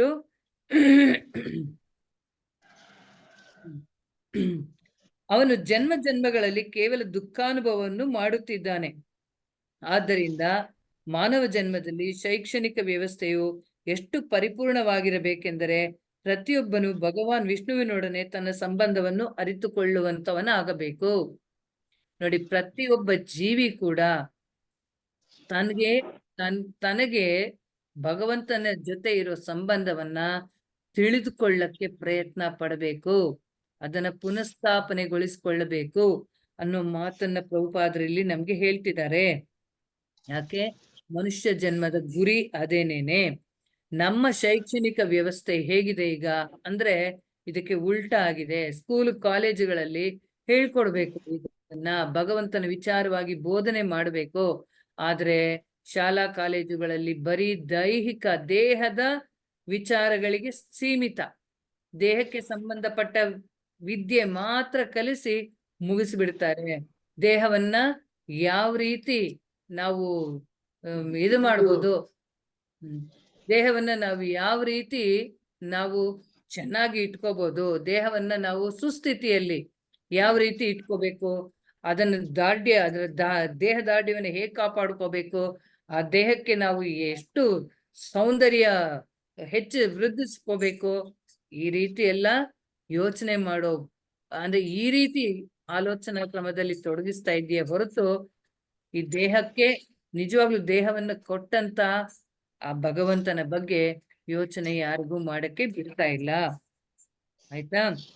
ಸೊ ಜೀವಿಗೂ ಭಗವಂತನೊಡನೆ ಆತ್ಮೀಯ ಸಂಬಂಧವಿದೆ. ಆದ್ದರಿಂದ ಮಾನವನು ಭಗವಂತನನ್ನು ಶಾಂತರಸದ ಆರಾಧನೆಯಲ್ಲಿ ಕೊಂಡಾಡಬೇಕು ಅಥವಾ ವಿಷ್ಣುವಿನೊಡನೆ ತನ್ನ ಶಾಶ್ವತ ಸಂಬಂಧವನ್ನು ದಾಸ್ಯರಸದಲ್ಲಿ ದಾಸನಾಗಿ, ಸಖ್ಯರಸದಲ್ಲಿ ಮಿತ್ರನಾಗಿ, ವಾತ್ಸಲ್ಯ ರಸದಲ್ಲಿ ಜನಕನಾಗಿ ಅಥವಾ ಮಾಧುರ್ಯ ರಸದಲ್ಲಿ ಒಬ್ಬ ಪ್ರೇಮಿಯಾಗಿ, ಪುನರುಜ್ಜೀವಿಸಗೊಳಿಸಬೇಕು. ಆಯ್ತಾ, ಜೀವಿಸಿಕೊಳ್ಳಬೇಕು ಅಂದ್ರೆ ನಮಗೆ 5 ರೀತಿಯ ಸಂಬಂಧಗಳು ಇರುತ್ತೆ ಭಗವಂತನ ಜೊತೆ. ಮೊಟ್ಟ ಮೊದಲಿಗೆ ನಮಗೆ ಸಂಬಂಧ ಗೊತ್ತಿಲ್ಲದೆ ಇದ್ದಾಗ ಶಾಂತರಸದಲ್ಲಿ ಅವನ ಸಮೀಪ ಹೋಗಬೇಕು. ಶಾಂತರಸ ಅಂದ್ರೆ ಅವನು ದೊಡ್ಡ ವ್ಯಕ್ತಿ, ಆಯ್ತಾ, ನಾನು ಅವನ ಸೇವೆಗೆ ಅಂದ್ರೆ ಅವನಿಗೆ ಯಾವುದೋ ಒಂದು ರೀತಿಯಲ್ಲಿ ಸೇವೆಯನ್ನು ಸಲ್ಲಿಸ್ತಾ ಅವನ ಬಗ್ಗೆ ಹೆಚ್ಚು ಹೆಚ್ಚು ತಿಳ್ಕೊಳ್ಳೋಕೆ ಪ್ರಯತ್ನ ಮಾಡೋದು.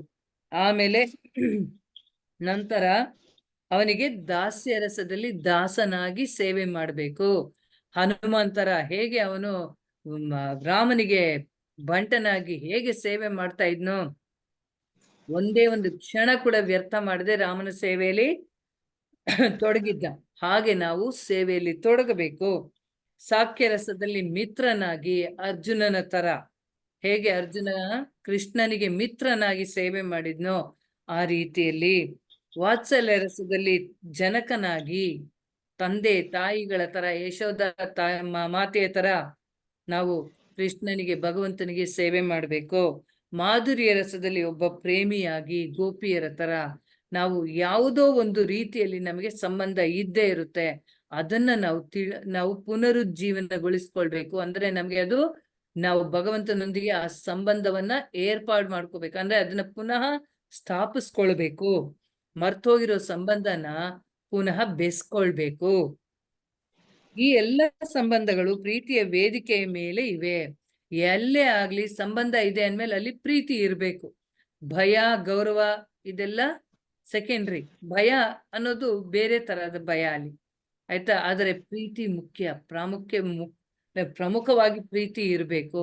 ಸೊ ಆ ಪ್ರೀತಿಯನ್ನ ಬೆಳೆಸ್ಕೋಬೇಕು. ಕೃಷ್ಣನೆಡೆಗೆ ಪ್ರೀತಿಯನ್ನ ನಾವು ಬೆಳೆಸ್ಕೋಬೇಕು, ಆಯ್ತಾ. ಪ್ರತಿಯೊಬ್ಬರ ಪ್ರೀತಿಯ ಕೇಂದ್ರ ವಿಷ್ಣು. ಆದ್ದರಿಂದ ಪ್ರತಿಯೊಬ್ಬನ ಕರ್ತವ್ಯ ಭಗವಂತನ ಪ್ರೀತಿ ಸೇವೆಯಲ್ಲಿ ತೊಡಗುವುದು. ದೇವೋತ್ತಮ ಪರಮಪುರುಷನೇ ಹೇಳಿರುವ ಹಾಗೆ, ಯೇಷಾಮಹಂ ಪ್ರಿಯ ಆತ್ಮ ಸುತಶ್ಚ ಸಖಾ ಗುರು ಸುಹೃದೋ ದೈವಮಿಷ್ಟಂ. ಜೀವನದ ಯಾವುದೇ ರೂಪದಲ್ಲಿ ಆಗಲಿ ಅತ್ಯಂತ ಪ್ರಿಯತಮನು ಪರಮಾತ್ಮನು ಮಗನು ಮಿತ್ರನು ಗುರುವೂ ಆದ ವಿಷ್ಣುವಿನೊಡನೆ ನಮಗೆ ಸಂಬಂಧವಿದೆ. ಯಾವುದೇ ರೂಪದಲ್ಲಿ ಆಗಲಿ, ಅಂದ್ರೆ ನಾವು ಯಾವ ದೇಹದಲ್ಲಾದ್ರೂ ಇರ್ಲಿ ನಮಗೆ ಭಗವಂತನೊಂದಿಗೆ ಸಂಬಂಧ ಇರುತ್ತೆ. ಆದ್ರೆ ಬೇರೆ ದೇಹಗಳಲ್ಲಿ ಅದನ್ನ ಪುನಃಸ್ಥಾಪನೆ ಮಾಡ್ಕೊಳ್ಳೋ ಅವಕಾಶಗಳು ಇರೋಲ್ಲ, ಆಯ್ತಾ, ಸೌಲಭ್ಯಗಳು ಇರೋಲ್ಲ. ಅದೇ ಮಾನವ ಜೀವನದಲ್ಲಿ ಆ ಸೌಲಭ್ಯವನ್ನ ಭಗವಂತ ಕೊಡ್ತಾನೆ, ಆಯ್ತಾ. ಸೊ ನೆಕ್ಸ್ಟ್ ಮಾನವ ಜನ್ಮದಲ್ಲಿದ್ದಾಗ ನಾವು ಆ ಭಗವಂತನೊಡನೆ ನಮಗಿರುವ ಸಂಬಂಧವನ್ನು ಪುನರುಜ್ಜೀವನಗೊಳಿಸಿಕೊಳ್ಳಬಹುದು. ಇದೇ ಶಿಕ್ಷಣದ ಗುರಿಯಾಗಿರಬೇಕು. ಸೊ ಎಲ್ಲೇ ಆಗ್ಲಿ, ಈಗ ನೀವೆಲ್ಲ ತಗೋತಾ ಇರೋದು ಆಧ್ಯಾತ್ಮಿಕ ಶಿಕ್ಷಣನೇ. ಪ್ರತಿದಿನ ಬೆಳಗ್ಗೆ ನಿತ್ಯಂ ಭಾಗವತ ಸೇವೆಯಲ್ಲಿ ನೀವೇನ್ ತಗೊಳ್ತಾ ಇದ್ದೀರಾ? ಆಧ್ಯಾತ್ಮಿಕ ಶಿಕ್ಷಣ ಪಡ್ಕೋತಾ ಇದ್ದೀರಾ. ಸೊ ಈ ಶಿಕ್ಷಣದ ಮೂಲಕ ನೀವೇನ್ ಮಾಡ್ಬೇಕು? ನಿಮ್ಮ ಸಂಬಂಧ ಕೃಷ್ಣನೊಂದಿಗೆ ನಿಮ್ಗೂ ಸಂಬಂಧ ಇದೆ, ನಿಮ್ಮ ಸಂಬಂಧ ಯಾವ ರೀತಿಯದು ಅದನ್ನ ತಿಳ್ಕೊಳ್ಳೋಕೆ ಪ್ರಯತ್ನ ಪಡ್ಬೇಕು. ಯಾವ ರೀತಿ ಪ್ರಯತ್ನ ಪಡೋದು? ಜಪ, ಚೆನ್ನಾಗಿ ಜಪ ಮಾಡ್ಬೇಕು, ಅವನ ಬಗ್ಗೆ ಹೆಚ್ಚು ಹೆಚ್ಚು ಕೇಳ್ಬೇಕು, ಅವನ ವಿಚಾರವಾಗಿ ಓದಿ ತಿಳ್ಕೋಬೇಕು, ಅವನ ವಿಚಾರ ತಿಳ್ಕೊಂಡಿದ್ದನ್ನ 4 ಜನಕ್ಕೆ ನಾವು ಪ್ರಚಾರ ಮಾಡ್ಬೇಕು. ಹೀಗೆ ಮಾಡ್ತಾ ಮಾಡ್ತಾ ಅವನ ಭಕ್ತಿ ಸೇವೆಯಲ್ಲಿ ತೊಡಗಿದಾಗ ಅವನ ಆರಾಧನೆ, ವಿಗ್ರಹದ ಆರಾಧನೆ ಮಾಡಬೇಕು. ಸೊ ಹೀಗೆಲ್ಲ ಮಾಡ್ತಾ ಮಾಡ್ತಾ ನಾವು ಆ ಒಂದು ಸಂಬಂಧವನ್ನ ಪುನರುಜ್ಜೀವನಗೊಳಿಸ್ಕೊಳ್ಬಹುದು, ಆಯ್ತಾ. ನಿಜವಾಗಿ ಅದೇ ಜೀವನದ ಪರಿಪೂರ್ಣತೆ ಹಾಗೂ ಶಿಕ್ಷಣದ ಪರಿಪೂರ್ಣತೆ.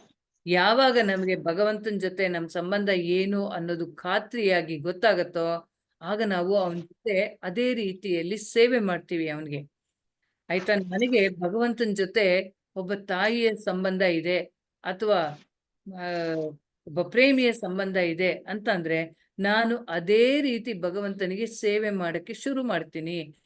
ಆಗ ಏನಾಗುತ್ತೆ, ನನ್ನ ಪರಿಪೂರ್ಣತೆಯನ್ನ ಪಡ್ಕೊಳತ್ತೆ. ನಾವು ಪಡ್ಕೊಂಡಿದ್ದಂತ ಆಧ್ಯಾತ್ಮಿಕ ಶಿಕ್ಷಣವೂ ಸಹ ಪರಿಪೂರ್ಣತೆಯನ್ನ ಹೊಂದುತ್ತೆ. ಸೊ ಇಲ್ಲಿಗೆ 2ನೇ ಶ್ಲೋಕ ಮುಗಿಯುತ್ತೆ. ಇನ್ 3 ನಿಮಿಷ ಇದೆ. ಸೊ ಇವತ್ತಿಗೆ ಇದನ್ನ ಸ್ಟಾಪ್ ಮಾಡ್ತೀನಿ. ಇನ್ನು 3 ಶ್ಲೋಕ ಆಗ್ಬೇಕಾಗಿತ್ತು, ಬಟ್ ಈಗ ಇರೋ ಇದ್ರಲ್ಲಿ ಆಗೋದಿಲ್ಲ. ಆಯ್ತಾ? ನಾಳೆ ಮಾತಾಜಿ ಮಾಡ್ತಾರೆ. ಸೊ ಹಾಗಾಗಿ ಯಾರಿಗಾರು ಏನಾದ್ರು ಡೌಟ್ಸ್ ಇದ್ರೆ ಕ್ಲಾರಿಫೈ ಮಾಡ್ಕೊಳ್ಳಿ, ಇಲ್ಲ ಅಂತಂದ್ರೆ ನಾವು ಮುಗಿಸೋಣ ಇವತ್ತಿಂದ. Okay, Hare Krishna.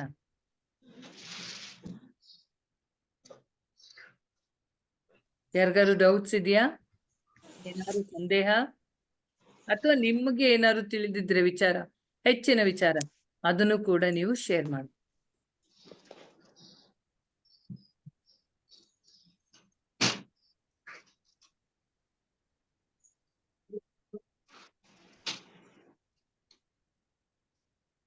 Okay, so ಏನು ಇಲ್ಲ ಅಂದ್ರೆ ನಾವು ಕ್ಲೋಸ್ ಮಾಡೋಣ ಈಗ. ಓಕೆ ಮಾತಾಜಿ, ಹರೇ ಕೃಷ್ಣ. ಕ್ಲೋಸ್ ಮಾಡ್ಬೋದು? ಮಾಡ್ತೀನಿ. ಓಕೆ.